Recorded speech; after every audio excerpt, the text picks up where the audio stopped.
How are we doing? Hope we're all keeping well. This is just another update on the boat safety certificate that I had done probably about 2-3 weeks ago. I posted a video earlier to pick up some points about what the inspector would look for, what the examiner would look for. I've had it done and passed.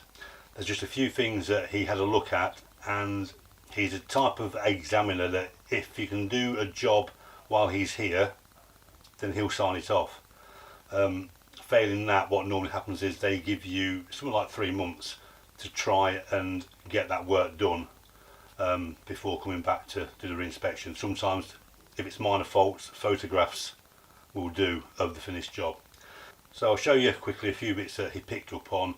One was very obvious to him, not obvious to me, probably not obvious to you, but it's worth looking at. And while we're here, thanks to all those who've subscribed. I was stuck on 300 for ages and suddenly gone past that now, so thanks very much. So let's show you these bits that needed doing. There's my little Super V, look, missing his ear. That needs to be stuck on somehow. So we're in the gas locker, and obviously the examiner's still got to go by COVID rules. So this has got a habit of just tipping down. I didn't want him smashing his head. So that's what I've done there, a pair of pliers in there like that. So that's the first thing he looked at. And his main priority, I feel, the main priority, the things he looks at closely is your gas system. A few days before he came out of testing the gas, that was blocked. So I had to go and buy me one of these, the regulator, £18 from a shop in Loughborough. And I think it might have been blocked because I got a new canister of gas, put the hose on, open it up. One of the boaters said to me was, before you connect this, give it a quick blast to blow any dirt and any rubbish out of there. Make sure you got that, look. Gas isolation valve. Or showing where it is.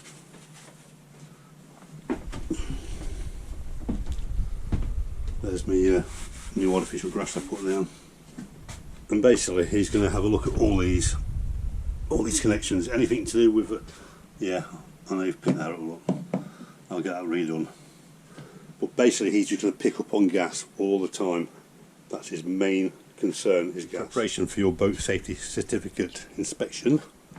He'll want this covering off, this cowling, look. And on this model, these just pull off. Just behind that button there's a little screw, unscrew that. And then down there, you can just see where it lifts off. So lift this cowling off because he has to do a test where he lights a match, holds it there while the burners are going, then has a look outside and he makes sure that the fumes are all escaping out of where they should be going to, into open air. And then, as we've said before, make sure you've got a full water tank, because he wants this tap running and he wants to make sure that it's running enough so this heater can build up a bit of heat to it, a bit of pressure to it. So that's why they just run the hot water there. On fire extinguishers, as I said before, the amount you need for the size of your boat. He's not too concerned about the date on which they were last tested, although these have been tested recently. His main concern is the contents. You've got your pin in there, that's all nice and tight, and you've got a hose, because on some extinguishers you have hoses obviously. If you've got a hose, that is all nice and neat, there's no cracks in it, it's not chafing or anything like that.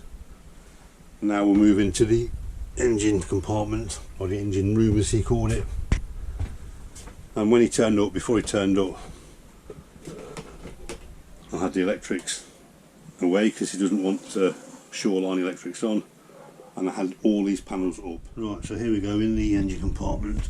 I don't know how clear that's going to be. Looks okay. So what was happening, this pipe here is a diesel feed, and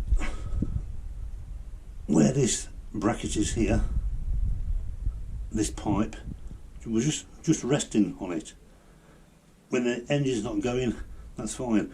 When there's vibration, when the engine's running, there's a vibration, this was just rubbing up and down there.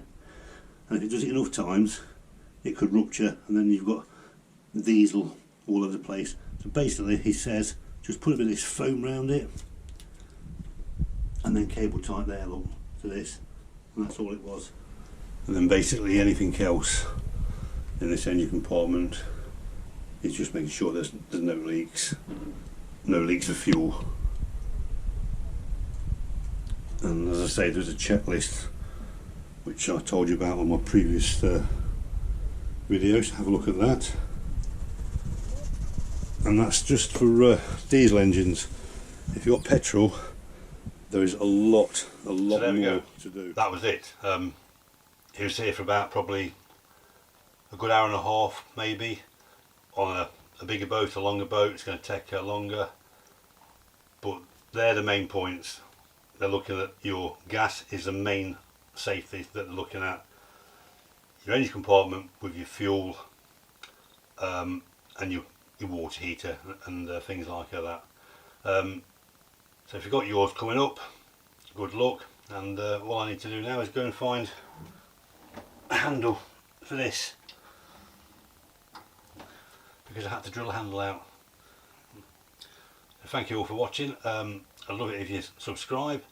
As I say, you've built my numbers up now, thank you very much. It's nice to know that someone's actually watching. And we'll see you on the next one. Cheers and bye bye.